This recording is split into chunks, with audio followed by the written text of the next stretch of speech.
Guys, what's going on? The Sia thing is like, it's not crazy, but it's a bit like out there, right? Well, let's talk about it. Guys, welcome back to the TheAspieWorld. My name is Dan, I have autism, ADHD, and I do videos on this every week. So if you're new around here and you want to learn more, just make sure to hit the subscribe button so you don't miss a video. Oh, and if you haven't downloaded my free Autism Life Hacks PDF book, you can do right now from autismhacks.net. The link is down below, so don't forget.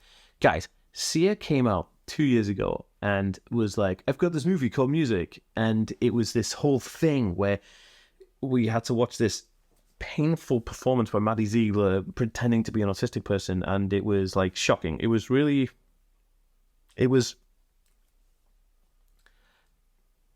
I haven't got any words to say it other than cringy and a little bit ableist. And I don't like to use the term ableist because I feel like terms get thrown about and used all over the place. And I don't really like to use terms like ableist, but it really was. And it was really awkward. I mean, me and my partner, we sat down and we watched it for a bit.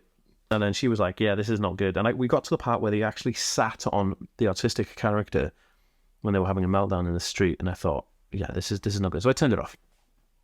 So I made a few videos on it and spoke, openly about it. And I felt like Sia did a bad job of autism representation. Now, I'm not usually like this. Usually I'm a person that said, yes, we need more autism representation in the media. Don't give everyone a backhand slap for trying. Like, I thought Atypical was great. And FYI, I did work on Atypical in season 1 and 2. And I think that we're moving away from like the Rain Man scenario in TV and film. We're moving more towards real life. Now, I get it.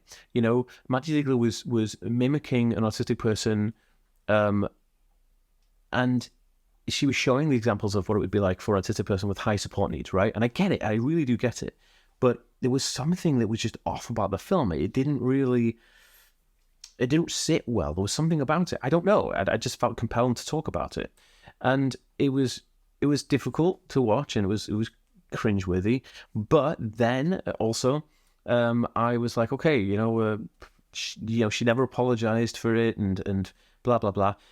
So I kind of just wrote it off as being like a terrible film, bad representation of autism.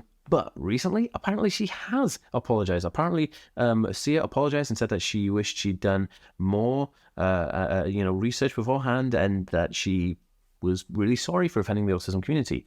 But this is explosive, dudes. Like, this week, she came out and said, I have an autism diagnosis myself. So she's autistic herself. So she was part of the community that she was almost giving a backhand slap to with certain parts of this film. Now, I'm not going to rubbish everything Sia's done just because it's one movie.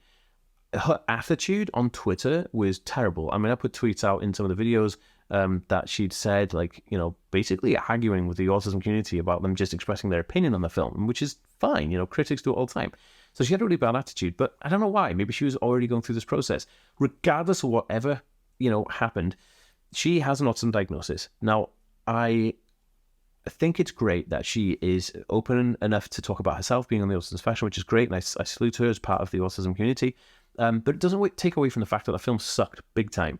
And I just hope that going forward, everybody can learn a lesson from understanding what Sia did maybe not so good in that film. You know what I mean?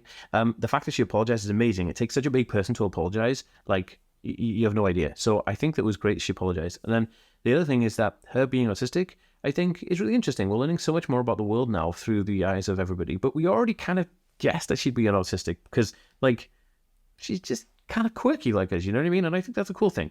Anyway, that's my thoughts. I don't know really what to think about all this, but put it in the comments down below because I love to have a conversation with you guys. Give this video a thumbs up if you enjoyed it. I'll see you in the next one. Peace.